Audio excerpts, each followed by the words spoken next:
Just coming into the Situation Room right now, the Georgia election interference case against President Trump and others in their effort to overturn the 2020 presidential election results will continue, but with a new prosecutor. This comes after Fulton County Attorney Fani Willis was previously removed from the case.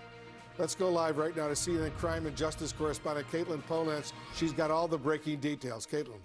Wolf, a criminal case against President Donald Trump is alive again with a new prosecutor. This is the case in the state of Georgia in Fulton County around the 2020 election, Donald Trump's efforts there, and an alleged conspiracy that he led or is alleged to have led with top officials, including Rudy Giuliani, advisors on his campaign, as well as many people in that state who acted as fake electors. This is a case that had been charged 2 years ago and had been essentially on ice, in limbo. It was not moving forward because the prosecutor, Fani Willis, she had been removed from it earlier by a state court.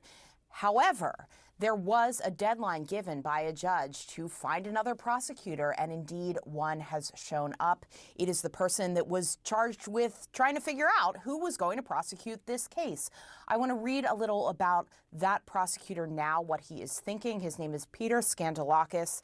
He says, the decision to assume responsibility for this matter was reached only after careful and deliberate consideration. While it would have been simple to allow the prior judge's deadline to lapse or to inform the court that no conflict prosecutor could be secured, thereby allowing the case to be dismissed for want of prosecution, I did not believe that to be the right course of action.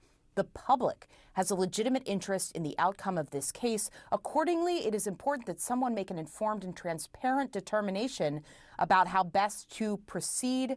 I made the decision to assign the case to myself. So Peter Skandalakis saying he's going to decide what to do with this indictment of Donald Trump and others in the state of Georgia, whether to push it forward. He says already he's looked at many of the documents in this case, witness statements, bankers' boxes worth of evidence that had already been collected by prosecutors, and he is going to determine what else to do here and what proceedings might be going forward. However, Wolf, Donald Trump's attorney in this case, the defense counsel Steven Sadow, he says this politically charged prosecution has to come to an end. We remain confident that a fair and impartial review will lead to a dismissal of the case against President Trump. Wolf? All right, Caitlin Polantz with the breaking news. Thank you very, very much. All right, joining us now is CNN legal analyst and former federal prosecutor Elliot Williams.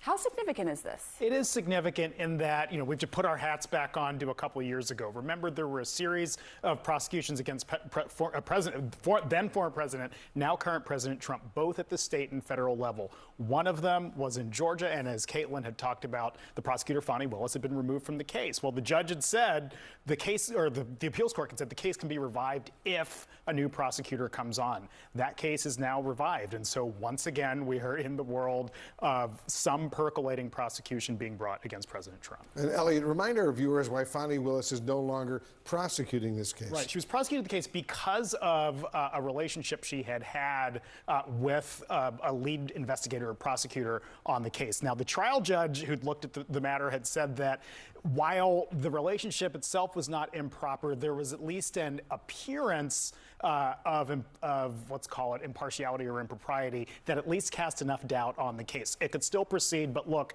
there's a cloud over it. The appeals court then looked at it and said no, just to restore and maintain faith in the system, she should not prosecute this case. But again, it can proceed if someone else takes the case on, and that's where we are today. But the bottom line is, just to take a step back, you have the President of the United States as a criminal defendant in this case. Yes. I mean, now, and there's the really important thing here, which is that this is an investigation or prosecution at the state level. All the stuff that people have heard about pardons for people connected with January 6th or Supreme Court rulings with respect to the president may not apply at the state level. I say may. That is a very important word because anytime you are talking about the investigation or prosecution of the president of the United States, it's an uncharted world, and we just don't know quite what will happen. But again, state prosecutions aren't touched by federal pardons, and that's sort of what we're seeing here. Do we know anything about this new prosecutor taking over for Willis? I do not, and this is all breaking very quickly, and I haven't looked a ton into his background other than the fact he's a Georgia prosecutor. That's all we know.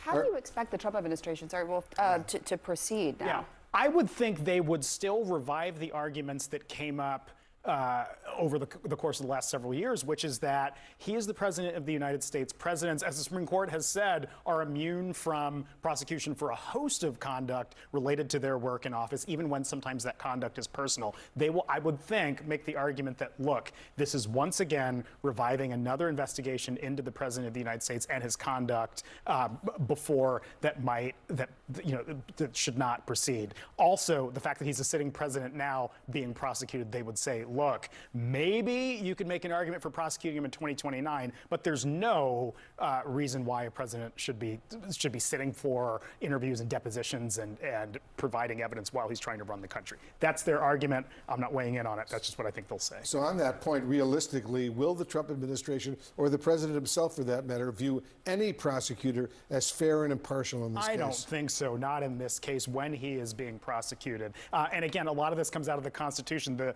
president is the one role in the United States that only one person can hold at a time. It's not like even the Supreme Court, where if you take somebody out, there's still 8 of them that can still do it. The argument will be that no president can ever sit for investigation or prosecution because he has a unique job. That you're going to hear that again probably very soon when they move to either dismiss or take some action with respect to this case. And Julia, I want your reaction to this latest news. New prosecutor appointed to this case, Peter Skandalakis.